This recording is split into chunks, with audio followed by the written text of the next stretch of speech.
Assalamualaikum everyone. My name is Natasha and I'm the host of Shaam Ki Chai, where I interview Pakistanis doing really cool things. We have a very new segment that is now coming out. I'm continuing to interview Pakistanis doing really cool things, but this new segment called Chai Chats, we're diving really, really deep into one specific topic. And I'm so absolutely honored to have the famous Watch with Neebz on our show. Hi, Neebz. How's it going? Welcome. Thank you. Walaikum salam. How are you doing? I'm doing well. Thank you so much. I have been on your podcast a couple of times and I'm Yeah. so excited to like host you on mine. So thank you for taking the time.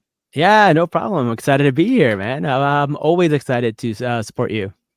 Thank you. I really appreciate that. For those of you who don't know, Neebz or Uneeb Khan is the founder of the Salam Nerds podcast and Watch with Neebz, where he watches shows and has the best commentary, and you can literally like watch with him.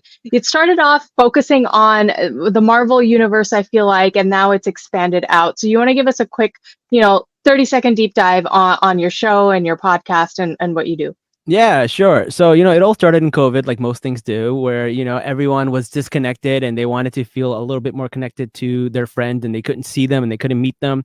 Hmm. So, what I started doing was like the only thing you could do during COVID was watch TV. So, I started recording myself watching TV because I was just, really lonely. And then I would do it on Instagram stories and people would just comment back and it would be like this whole little community that we were having. And I was like, this is fun, mate. But like, then people were recommending my page to a lot of random people and I was like, okay, I don't want a lot of random people on my page, so I made a separate page just to do this. Nice. And it was a lot of fun. We started to get a following and I think a few of my videos went viral and then I got a big following and I started doing reality TV shows. I started doing movies. I started doing, basically Muslim representation. Then Miss Marvel came out, which was the perfect timing because I was probably one of the only brown people or Muslim person or Pakistani person doing this in this space at that time. And, the Miss Marvel team and Disney reached out to me. They had me do commercials for them. And it was really cool. It was a cool experience. And then after that, I was kind of just, kind of just doing the same thing over and over again. And I was like, I need to do something different. So then we ended up starting a podcast called Salam Nerds. And we just recap all of our favorite TV shows. We bring on people for interviews. We just had like Rahul Kohli on our interview. We had Sagar Sheikh from Miss Marvel. We've had so many people. It's been a lot of fun doing the podcast. So I really, really enjoy it. And I really like, helping people and also educating people. I feel like it's a lot of fun. That's amazing. Thank you so much for going through that. And you do more than just two cool things. One thing I learned about you while we were doing our intro is you have been volunteering at a suicide hotline for some time. And this is going to be the topic of discussion of our chai chat. So let's get started right at the beginning. When did you start volunteering at the suicide hotline, and why did you pick suicide as the thing that you wanted to invest your volunteer time in? Sure. So I started, I believe, in 2016. I was Mm. doing it for about 2.5 years. And then I took a break for a year. And then I did it again for another 2.5 years. So basically 5 years in total. And the reason I did it was not any particular reason in terms of like, a lot of people say they had people in their lives, who they lost to suicide. Mm. That wasn't really with my case. I lost my college roommate and one of my best friends, Chad, to a motorcycle accident. So it wasn't suicide, but Okay. he was very like philanthropic and just a good Mm. person. And he would volunteer all the time. He would volunteer at an EMT. Mm. And my thought process in my healing was that, I was going through a lot of grief at the time. And one thing that kept hitting me was that the world lost a good person, not just me, but Right. the world. Right. And I told myself, well, then, if the world lost a good person, then it should be up to us to pick up the slack. So I was Right. like, what can I do to kind of pick up the slack for him? Right. So I started a few things. I started volunteering at a soup kitchen. So I did that for a while. So I did that for about 2 years. And then I was very happy with that, but then I wanted to do something different, something more. And then somebody, I think I saw like a TV show or a movie or something where people were volunteering as a hotline. And I was like, I wonder if that's something you can just go and do. And then Mm. I researched it and I went and I Mm. looked and I was like, okay, here's the process of what you got to do. You got to take classes, you got to attend a certain amount of classes, you got to take a test. There's a whole process to it. Oh, And wow. I was kind of like, oh man, I don't know if I want to go through all that. But then I was Mm. like, it makes sense because you don't want just anybody doing that. You want somebody who's properly trained.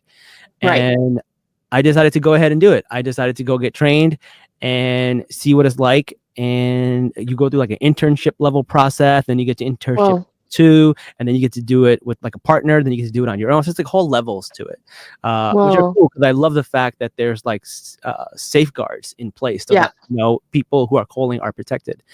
Yeah. So I did that and it was an amazing experience and I kept doing it until, I kind of burned out a little bit and then I took a Right. break and then I did it again. And then, it was probably one of the most like best experiences of my life because it was really, I don't know, almost jarring to save someone's life in real time. It's a wild experience. I can't really That's explain it to wild. I can't explain it to anybody. Yeah, I mean, that's wild. And one thing you did mention is you do have a lot of South Asians calling in to the hotline. So why don't you tell me a bit about just trends that you've seen in South Asian communities around why men call in typically, why women call in? What have you noticed? Yeah, so surprisingly, one of my first callers was actually a Bangladeshi woman, and Okay. I was like, oh, I did not expect this because I thought most of the people calling would be just like white people, right? Mm. But I started to see a trend in a lot of South Asians because I could recognize them by name, sometimes by accent, um, and I would just kind of know. And when it came to women, a lot of the issues that they were having were about their in-laws and how their in-laws were treating them to the point where like, Oh, they were really at their ends okay. and they were taking advantage of them and sometimes they were violent towards them, right? And they were flown in from from another country and they were asked to make a life here and they just didn't know what to do. They had nowhere to go. So they would call Mm, in and it'd be mm, very difficult to have these calls because you feel connected. You're like, these are my people. right. And you can give them a little bit of more guidance. Hmm. I get sometimes a little bit more understanding and more empathy because you understand where they're coming from. Mm, Uh, but it's also you're like, oh man, this is so typical of us and our culture. Like, of course we're treating people like this, which is kind of sad. But I did notice that with women. mm. Uh, for men, it was a little different. I think men had a lot more to do with um, about relationships, but differently. Like they can't find anyone, and they feel kind of Ah, entitled. They feel kind of entitled. And then some people call because they're having these feelings that do not align with either their culture or their religion in terms mm, of who they like, right? A lot of I them see. have feelings for the same sex and stuff like that, and they're dealing with Mm, that, and they're trying to navigate between religion and these feelings, and it's very difficult to the point where they're like, I don't know what to do. My parents want to force me to get married. I know I am not attracted to, females, and they're like, I don't know what to do. I rather die than be in this position. And it's mm, really, really sad. And it really opened up how I view the like Muslim LGBTQ community or the South Asian LGBT community because I didn't know how common this was. And like until you hear somebody share these experiences, you don't really know what they're going through. yeah. So these are the main things that I kind of see with South Asian. Right? Men also have this thing where they kind of do have this entitlement a little bit where they're like, I should be able to get these kind of women and Mm, look at all these like horrible dudes and they get like the women that I want. And they have these conversations where, I think the world told them that all you have to do is have a good job and you will get everything handed to you. And as they've grown up, they realize that, women have more autonomy now and that's not all they look for. And that frustrates them a little bit to the point mm, where like they don't know how to deal with that. They don't know how to deal with these emotions and it's very difficult for them. mm. And those are the things that I've noticed the most in South Asian callers and Muslim callers.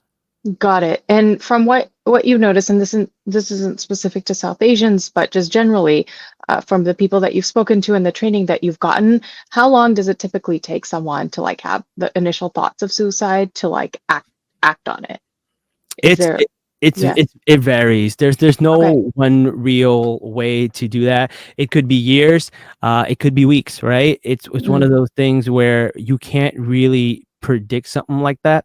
One of the biggest signs to watch out for is that when someone is going through a lot and you can tell that things are weighing on them and they're wearing heavy on them, and then all of a sudden they're happy, they're euphoric. That's one of the biggest signs, because at that point they decided what they're going to do. So like I see. all of the pressure is like lifted off of them, and like for like a week you'll be like, oh, you seem in good spirits, and it's like a rapid change in like severe depression to almost a euphoric state. And that's one of the things that people have to watch out for the most. And you can't predict when that's happening. You know, it could Right. be like a month, and they could be going through this, or it could be a year and then they have like a 1 week of this like euphoric state where they're like, everything's going to end, and like I can't wait. It's gonna be over. It's going to be over, the pain's going to go away. You know, but they tell you like, you know, the pain never goes away, it just transfers to your loved ones and your family Mm, members. You know, that's really what happens uh mm. in these situations. But th- there really isn't. There's a lot of signs that you can look Yeah, out for. talk to me about like, top 3 or 4 signs. You mentioned one. Give me a couple of more. Sure. There's something called a bubble or balloons. Okay. Balloons are what we call like they're like kind of like when someone's fishing for a compliment. They're Mm, almost doing the exact opposite, where they're kind of like say a very dark joke a lot of the times. And then mm, when someone said, whoa, that's pretty dark, like, oh, I'm just kidding, I'm just kidding. But those are like feelers that they throw out there. And those are what we like to call balloons or invitations. And a lot of the times when you see somebody, who doesn't make these kind of jokes often, or even if they do make these jokes often, just ask them like, hey, I noticed you made this comment. Do you want to talk about it? Do you want to mm, discuss it? And they might say, no, I don't. I'm just joking. Uh, to which you could say, well, you know what? Like, I feel like that sometimes, and sometimes I feel like this, and it gets them to kind of open up. So those are some signs that you should look for. One is the being really happy. One is the balloons or invitations. Those are very common. okay. Um, the other thing is like you see them lose interest in their hobbies. That's a Mm, big one too. Like things that they love to do, they don't find joy in anymore. Like they don't like, if your favorite thing is to watch a Marvel movie or play video games and you don't feel like doing that, that's a mm, sign. That's like mm, you physically can't get the endorphins and dopamines from the things that you love anymore, right? mm, So that's mm. another sign that people have. Sleeplessness is a big sign. If you ask Uh, people like, how are they sleeping? Sometimes I don't even ask people how they're doing anymore. I just go and say, hey, how you been sleeping these days? yeah. That's my new thing. I'm like, how you been sleeping these days? And like people get like Okay. a little thrown back, and you're like, no, man, I haven't slept in days. And like, people like, I have these thoughts over and over again. Cause when your mind is racing is usually at night when you go to bed. And that's where Mm, some people's darkest thoughts come, right? The got it. intrusive thoughts, the bad thoughts. And every night you can't go to sleep and you're trying to force yourself. Mm, You may, turn to like drugs or alcohol or sleeping pills, and which right. exacerbate and make things worse. So these are the signs that we've seen in people when they're going through the process of like where they want to have kill Yeah. themselves. We don't say Yeah. suicide anymore. We say death by suicide. It's like this new Death thing, by suicide. because Okay. it takes it gets like a bad connotation. Is committed is like a crime, so I we see. don't want people to feel like they've committed a criminal act. So we don't say commit Oh, suicide anymore.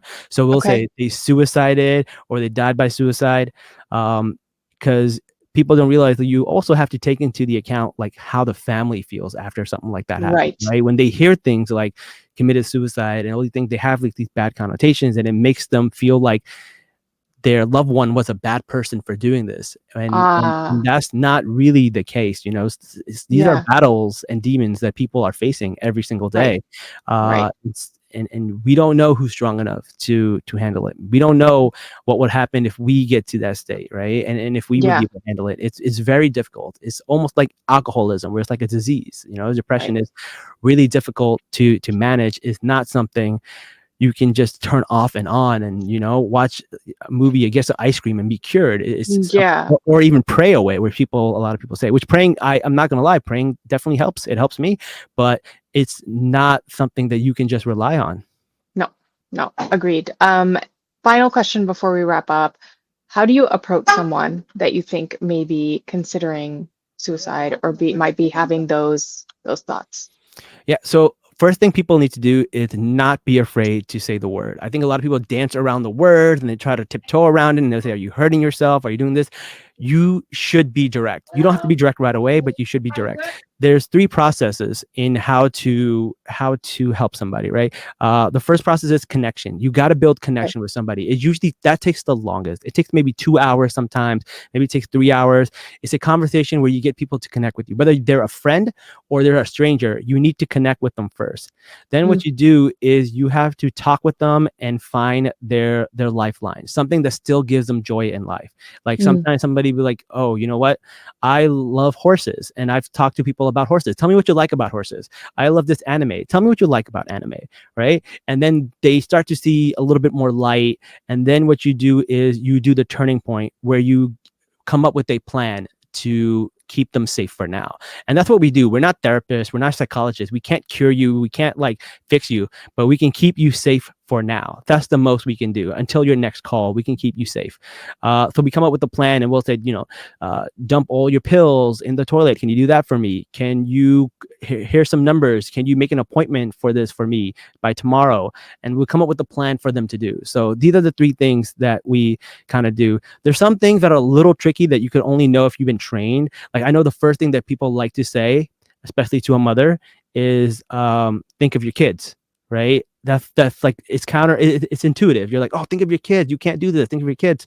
And people don't realize is that's a very dangerous thing to say, because when someone's going through a manic episode or they got postpartum, they may think like, oh, I can't leave my kids in this world without me, so I'll take them with me, and they'll kill their own kids. And that's why we've seen women drown their kids in bathtubs and stuff like that before they commit suicide.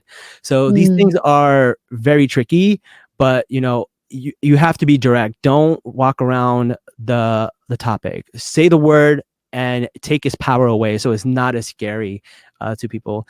And the other thing is, it's great to share what you've been through, but don't do it to the point where you're making it about you and not them. Only share enough for them to open up. And once they do, make sure that the conversation is about them and not you.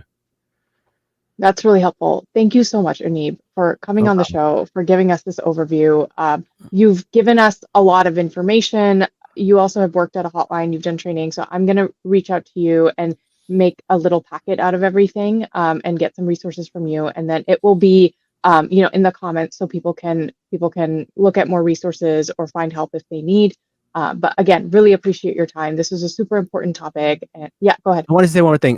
These hotlines are 100% volunteer based. Your tax dollars are not going towards this. Everything we do is from volunteers, it's from donations, it's from grants.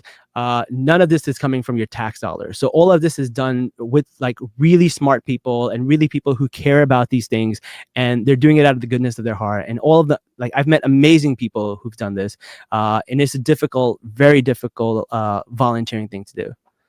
Awesome. I mean, that is so incredible. And thank you so much for volunteering your time. And anybody that does volunteer their time, like they're truly helping communities right now. And so again, really appreciate it. Awesome. You're welcome. Yeah, awesome. Well, thanks guys for watching. This was a super important episode. Thanks one more to our guest. Inshallah, I will be back with another chai chat. Until then, Allah Hafiz. Allah Hafiz.